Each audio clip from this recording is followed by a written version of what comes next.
Alright, this video is going to be about the dashboard and how to, again, just change different views, make things look the way you want to look, play with it, learn about the dashboard a little bit more. So, first things first, how to add a dashboard item is super easy. All you got to do is hit Add Item, and you get a blank form. You can say that this is a new task. You can give it to somebody, whoever you'd like to give it to in your workspace.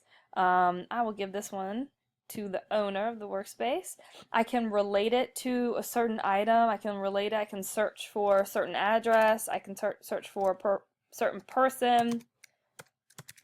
I can relate it to anybody.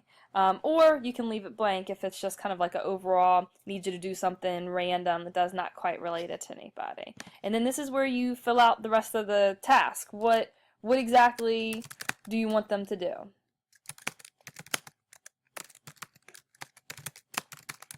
Go into detail here.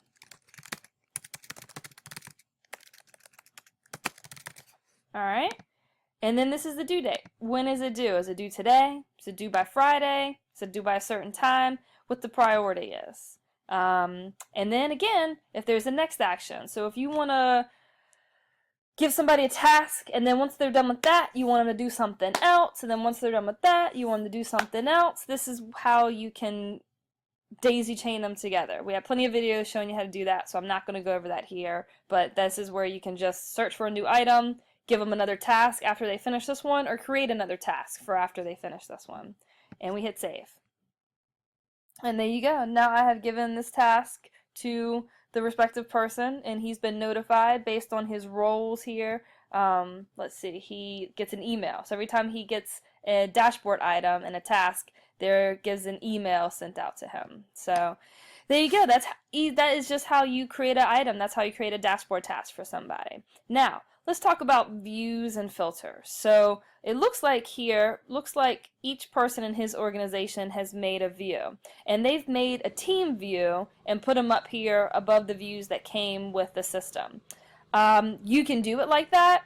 I like creating private views so it doesn't clog up this size. So like, each one of these people could have a private view and then nobody else will see it. Nobody else can click on it. As well as this second space that has this little bit right here, it shows that this is your default view. So basically when you come into the app, it'll come back into the view you were in, or if you weren't in a view previously, and you're just logging in for the first time, it'll take you right here to the default view. And so not everybody wants to go to Joey's dashboard as their default view. That's all I'm saying. So let's talk about how we can play with this. So there's different ways you can play with it. You can sort it using A to Z. You can sort it ascending, assigned to, description. You can sort these however you like using the sort button, as well as you can just click on the title and it'll sort it for you back and forth. Same thing with over here, due date. You can sort it the oldest ones first, like what's overdue, what doesn't have a due date, what really needs to be taken care of, or the newest first. What are the newest ones that are due, or not the newest, the furthest out ones that are due. You can sort it by priority. I like this one. Coming in here, I have my regular view that I click on, and then a lot of times I'll either come in here and sort it by due date, or I'll sort it by priority. And then that makes me know that I need to take care of these high priority ones first before I get to the, normal or low priority ones.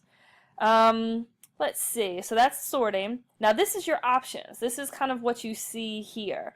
You don't have to see every single field in Podio. So I like the title, I like the status. If I might not need to know who it's assigned to. Maybe I just want to know, say I'm in my own private view, I don't need to know that it's assigned to me.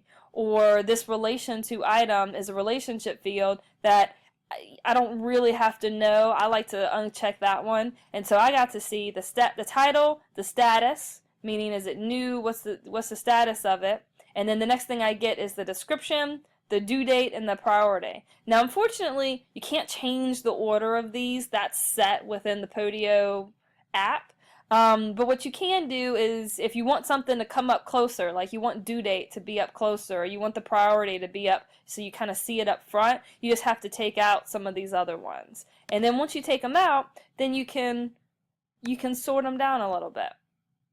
Let's see, if you don't need to know too much about the time there, and here you go, you get priority on the screen. And now if we want to get the next one on there, I can see that there's a next auto action to some of these. So then I filter down this view to the way I like it.